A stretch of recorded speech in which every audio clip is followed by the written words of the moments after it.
Applying. You've now toured and you are so excited to go in UNT and you need to apply. You need to determine the application deadline. This is very, very important. You have to get it in before then or you will not be accepted.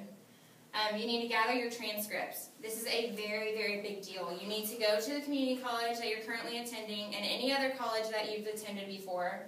You need to get the transcripts from them.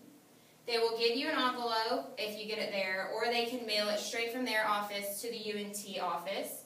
Do not open the envelope. It has to be official. They can't fax it. They can't scan it and send it in an email. And then you go to complete your application. ApplyTexas.org is used at a lot of the Texas schools, so if you go to a Texas school or you have before, you probably have a sign-in on there, and they will have a bunch of your information where you can just go on and they'll have that already filled out for you, and they'll just add a few things for UNT. And then you'll have to pay the application fee, which is $60, unfortunately. Orientation. Congratulations, you are now accepted into UNT and you're ready to get things started. You'll need to first register for orientation at myunt.edu. When you get accepted, you will have a myUNT login and password. When you log into there, they'll have everything set up on the left-hand side of the page, and you'll just click on the orientation stuff and getting started. They'll have a tab for that too. You'll go in there, you'll sign up, and they'll send you a confirmation email to let you know that you are signed up for that orientation. They are first come, first serve, so if you're planning a vacation at the end of August and you want to enroll in the fall, you have to get it done before then. It is mandatory. You cannot sign up for classes until you've gone to orientation. Financial aid. Financial aid is a huge thing. Getting it started can be quite the process. You need to make sure that your previous community college has let you go on their financial aid. Their UNT can pick it up. You'll need to fill out an application for FAFSA, which will take all of your information and determine how much money you're eligible for. You can get the form for the financial aid at UNT at financialaid.unt.edu.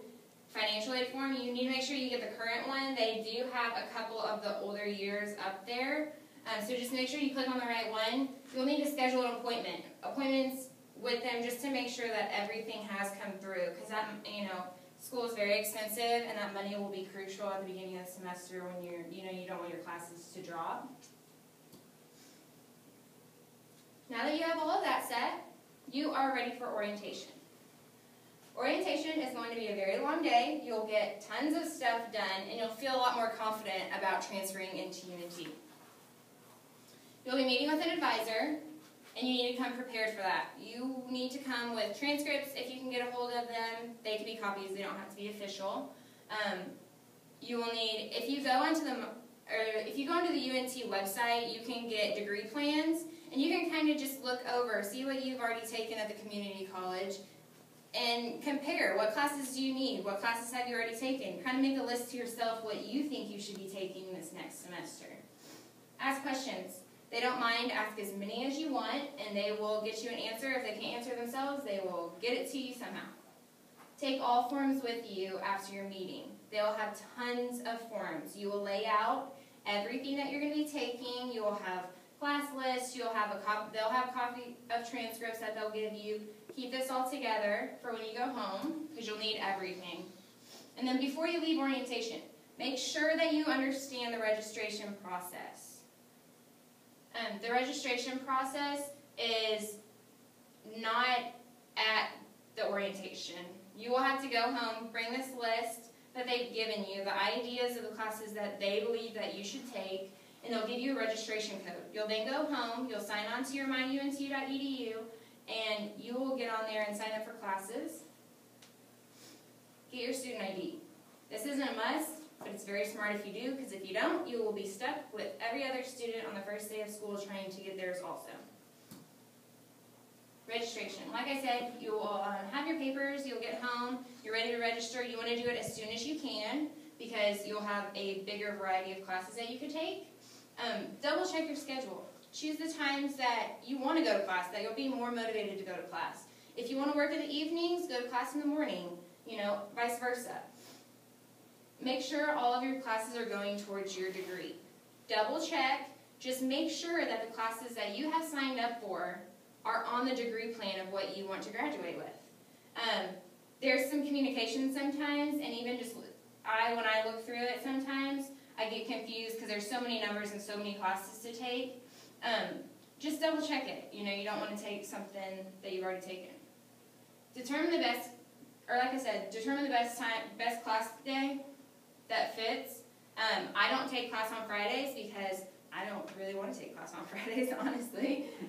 So there are classes you can take, Tuesday, Thursday. It's just like the community college. And then you submit it.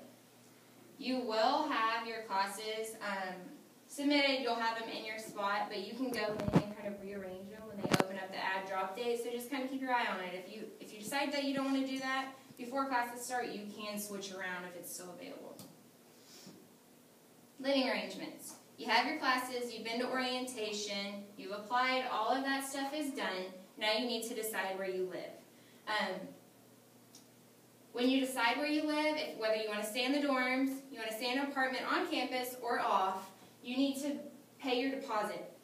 Most, if not all of them, require a deposit, in advance. You need to put your stake in the ground and claim your spot in that apartment complex or dorm. Find roommates. If you want a roommate, there is a board on unt.edu where you can find where people are just looking for roommates. If you live in the dorms, you can get put in a pool of roommates and they will assign a roommate to you. And then you move in. You now have all of that. It is getting close to the start of the semester. You're moving into your apartment and you need to figure out how you're going to get to campus from your apartment. Know all of your transportation options. Buses run early in the morning to late at night. They're free for students. You just need your ID, and you need to figure out where the closest bus stop is. There are tons of them throughout the city of Denton. If you want to drive to campus, you need a parking pass, and those can be kind of expensive. So if you do have access to the bus and you're not too far out the perimeter of Denton, you need to use the bus. It's the best way to get there, and it's cheap. Or you could ride a bike or walk. Walking is always nice and a good option. Okay, you're almost done. You have everything else in place. You just need to get those last little bitty things in place, and then you're ready to start class. It is suggested that you get books before you start class because they go fast, and sometimes they run out of them. But what I do is I go to the first class. I ask the professor, are we going to be using this book? Is this something that you teach out of, or is this just something to help with the course? You might not be required to have the book, and if you only use it for one chapter, I wouldn't be buying the $200 book. I'd be, maybe going to the library. They have every book available for you in the library, and you can check it out and read it there. Get any required shots. I know now they're, requiring you to have a meningitis shot. If you've already done it at the community college, you can get it from the admissions office there, and they will just give you the shot record, which you can bring and give it to the admissions office at UNT. And then join desired organizations. Now that classes have started, probably, you can go onto My UNT, and you will see organizations, tons and tons from anything and everything that you like. They also have a bunch of, fairs. If you walk through the union, they'll have tables set up. Everyone's very friendly. If you're interested in it, then join it. It's a great thing to have on your resume. An overview. Now you started classes, you've taken your tour, you've applied, your financial aid is set up, you've been to orientation, you've registered, your living arrangements are in place, you've got transportation and your books,